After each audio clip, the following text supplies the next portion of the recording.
Hello ladies, welcome to your first textiles lesson. In this half of the lesson, I'm going to show you how to thread up the sewing machine. As we go, please can you label your sewing machine diagram? I have added this to your EduLink homework so that you can either add the labels on the computer, or if you're lucky enough to have a printer at home, then you could print it off and write them on as we go. If you haven't got that ready, please pause the video now so that you can do that. If you are ready to go, here we are. So here are our sewing machines. All the sewing machines in our textiles room look exactly the same. They are this type of sewing machine. Pretty much once you know how to use this sewing machine, you can use any sewing machine. It's easy to transfer the skill. On all the sewing machines, you will see that there is a letter.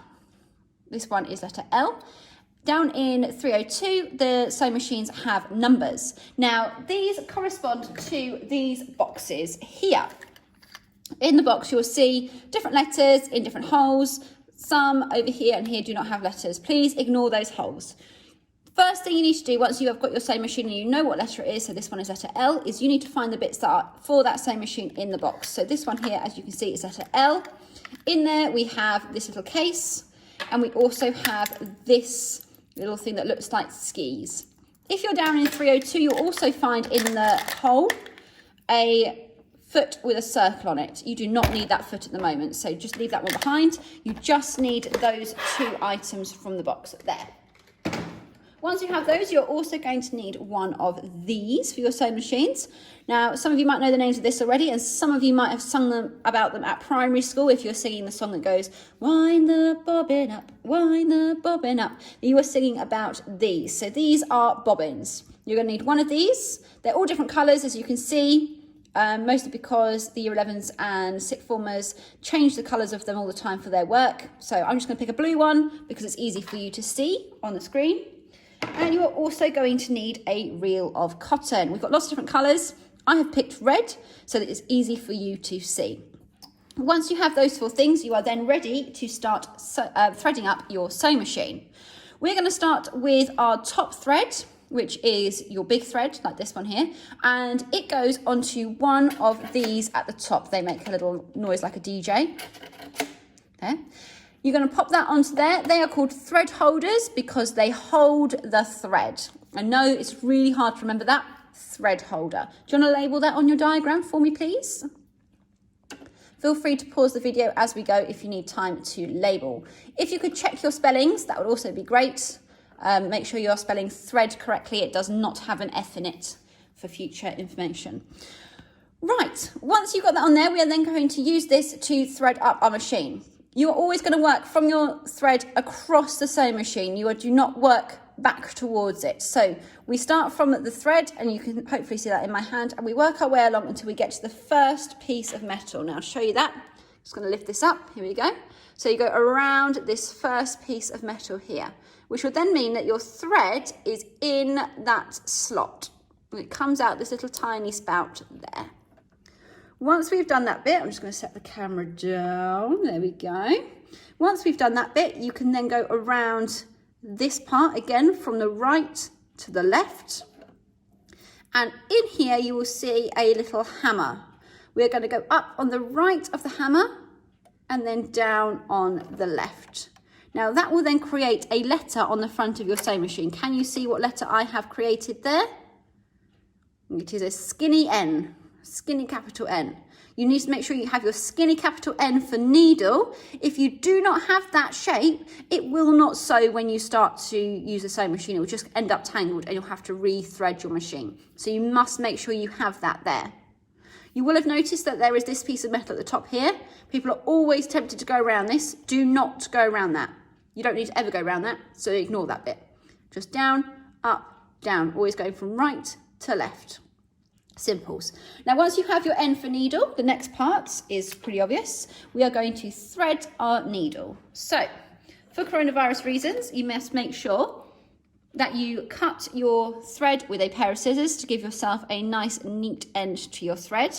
Then with a small amount sticking out of your fingers, do not try and thread your needle like this. Look how floppy that is. That's basically impossible.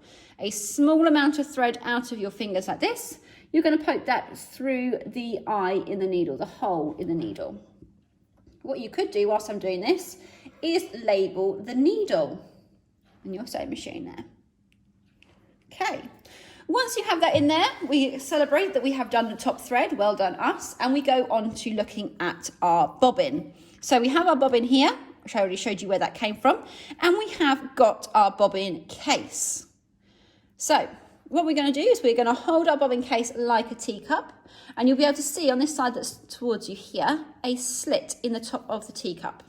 Once we pop our bobbin into our teacup, I'm going to keep calling it a teacup, we put the thread into that little slit there, as you can see. Then we're going to turn our bobbin case around, and you'll see that there is a really big hole in the bobbin case there. What we're going to do is we're going to pull this thread, if I can do this with you seeing, along that piece of metal. Can you see it's going along there? Like that, until it clicks into the hole. Do not panic too much about that at this moment, because I will show you that in person next lesson, hopefully, when we're back. You're then going to take your bobbin and make sure that its tail is pointing upwards here. It must be pointing upwards, and that goes into the bottom of the sewing machine here. And you want to hear a nice click as it goes in. That was a lovely click. So that is now nice and securely into our sewing machine. On your diagram, you might want to label that the bobbin and the bobbin case are in the bottom here. You'll see there's two labels there. So pause the video if you need to. Once you've done that bit, we then need to pull the bobbin thread up through the sewing machine. And we do that by using this dial on the side here. Now this is called the hand control for one very, very simple reason. We turn it with our hand. Now, what can you see moving as I turn that? Yeah, the hammer here is moving up and down, and the needle is moving up and down as well. Can you see that there? So I'm going to turn the hand control towards me whilst I hold this top thread. I'm going to turn it towards me, keep turning it. You'll see the hammer has completely disappeared at this point. I'm going to keep turning it until the hammer, there he's back again, is up at that fold in the sewing machine just there. Now once he's there, I'm just going to put this down a second so I can move this closer. Here we go. Once he's there, I can then pull this thread, and can you see my blue thread there has come up through the sewing machine? See?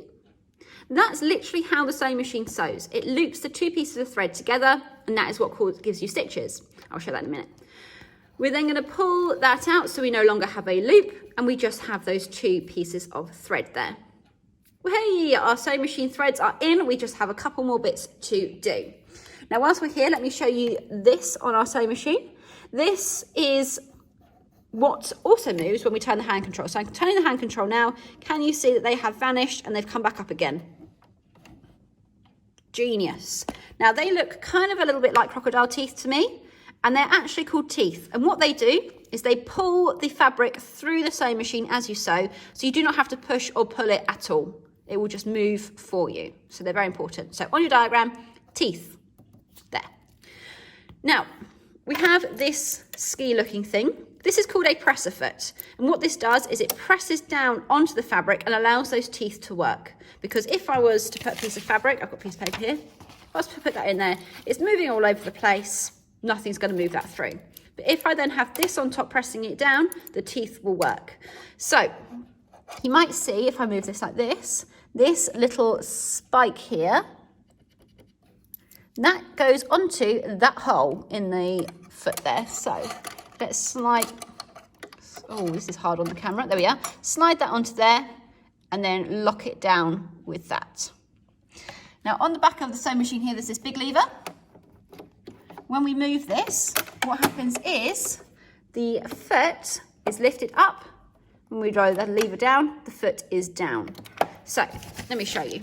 I'll put my piece of fabric in. It's paper, I know, but pretend it's fabric. Fabric in, at the moment, moving all over the place.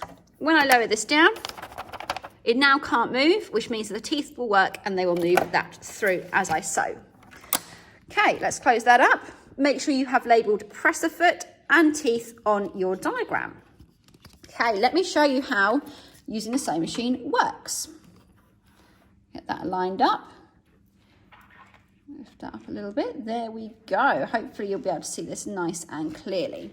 So, first of all, the sewing machine is strong enough and the needle is sharp enough to go straight through your finger. So from this point onwards, We do not put our fingers anywhere near the needle. I would aim to always keep them outside of this silver zone here because we're about to turn the sewing machine on.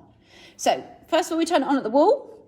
I've got a plug behind here. Oh dear, my sewing machine was already on. So let's try that again. Turn it on at the wall, and on the side of the sewing machine, if I slide this around, you'll be able to see this dial here. This is our on-off switch. Okay. When it's pointing down as it is at the moment, it is off. When it's sideways like this, it is on. And when it is up like this, you'll see a light has appeared. So it's on with a light. You want to make sure that you have yours on with a light wherever possible, so that from across the room we can see which machines are on and we won't injure ourselves in any way. So now my machine is on. We do not want anybody else to be talking to us, to be distracting us, or literally anything at this point. All our focus should be on the sewing machine because we do not want to injure ourselves at all. So I'm going to get my paper. I'm going to show you how to sew on this piece of paper today. And I'm going to place this underneath the needle. Now, how did I lower that presser foot? So around the back is that big switch to lower the foot down. Now it has hold of the paper. On the floor, I have a foot pedal. I'll pick it up and show you. This is my foot pedal. You're going to control it with your foot. So just like driving a car or a go-kart, the harder you press it, the faster it will go. So I'm going to hold my paper at the edge. You can see my hands here. I'm not pushing it. I'm not pulling it. In fact, I will just hold it like this so you can see that when I press the pedal, the machine moves it forwards for me. So here we go. Okay, here we go. So you can see the needle is going up and down and creating a nice line of stitches in the paper. When I get to the end, I need to be able to get my paper out. So I use the hand control, which is here, remember, to turn the hand control until the needle is all the way up. Now I know it's all the way up because the hammer is up here at the crease. If your hammer is not up here, when you stop sewing, you need to put it there before you try and get your paper out. Otherwise, you'll end up in a tangle. You then need to use a switch behind to lift up your presser foot, and you can pull that to the side. Now, the sewing machines come with their own inbuilt pair of scissors. On the side here, you will see that I can put the paper through this thread cutter and it cuts it. So that's our thread cutter. You might want to add that label onto your sewing machine diagram. Then we have our line of stitching. You can see on the top it is red because the red thread is on top, and underneath it is blue because the blue thread is on the bottom on our bobbin. Genius. Now our sewing machine doesn't just do a straight stitch, it also will do a zigzag. And to make a zigzag, we use this top dial, and you'll see that has a line to it on your diagram. We're going to label that. We're going to call that the stitch width. So make sure you spell stitch with 2 T's, please. Stitch width, and it creates a zigzag. There's a diagram on the side to show you that. We're going to turn this up to 5. See, I turned the outside part to do that. I did not turn the inside part. Pop that on 5 and we will see what we get. Let's move this over here so you can have a nice close-up look at the zigzag stitch. So as it sews, you can see it's jumping from side to side. I am still not pushing or pulling the fabric in any way. I'm just going to turn it if I go a bit wonky, and when I get to the end, again stop. Use the hand control to lift up my needle. There we go. Lift up the presser foot and pull that to the side. Cut that on the thread cutter. And I have my beautiful zigzag. Look at that. Lovely. And blue on the other side. Now, we've played around with the stitch width. Let's play around with the stitch length. Again, it has a little diagram on the side to help you know what you're doing. So it's got a small line to a big line. This makes the stitches longer or shorter. So at the moment we're on 3, so that's a medium-sized stitch. If I turn this down to maybe just under 2, we will have a much smaller stitch, and you'll see how the zigzag will be much closer together this time. As you can see, it's slower to go through the sewing machine, but it is still going. Let me move that thread out of the way. There we go.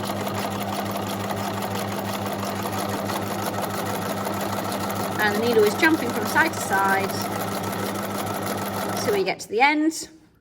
Again, hand control, needle up, press the foot up, and out comes the piece of paper, thread cutter. And you can see here, whoops, if I get that I have a much closer zigzag that time. Now you might say to me, Miss, there's loads of other dials on this side. What do they do? This one here makes buttonholes. That's actually a picture of a buttonhole. So if you're wearing something now with a buttonhole in it, you'll see around the hole, the button goes through, there is lots of little stitching. If you turn these, it will change all the settings. Can you see that? It's moving of its own accord. It's genius. So please leave that on 0. We're not making buttonholes, so don't touch that one, otherwise all your settings will be wrong. And this bottom dial here, this is our stitch selector. Now that has a label to it because we will be using this in a future lesson. And that allows us to do different patterns of stitching on the sewing machine other than just zigzag and straight stitch. So stitch selector. If there's any bits on here that you have missed with labelling, please just go back through the video and find the labels. But I think now we should have labelled everything on our sewing machine. So I have finished sewing. To make sure it's nice and safe for the next person, I need to unthread my machine and leave it how I found it. So before I do any kind of unthreading, I need to make sure I turn my sewing machine off on the side and on the wall. Both of those are off. I can then remove my top thread by just taking it off and pulling it, and you'll see the thread comes all the way through like that. And I have my thread there. Then I can open this little door, and in there is my bobbin. If I bring this down here, you should be able to see that if I carefully touch this, you can see there's a little handle here that opens. Can you see that? I just pull that open. I can use that to pull my bobbin out like that. And there is my bobbin and my case. And finally, to get the foot off, open that up, pull that down, and there is my foot. These need to go back where they came from. So the bobbin goes on the pegboard, and the bobbin, case, and the foot go back into the letter of the sewing machine that I used, just like that. This will go back in the box of thread in a mo. Okay, that is how you thread up a sewing machine. I hope you remember as much of that as you can, because that is hopefully what we're doing when we see you again. Okay, please make sure that your completed diagram is either printed when you come back to school for your lesson, or you bring it with you if you have already printed it. Thank you very much. I look forward to seeing you soon, ladies. Bye.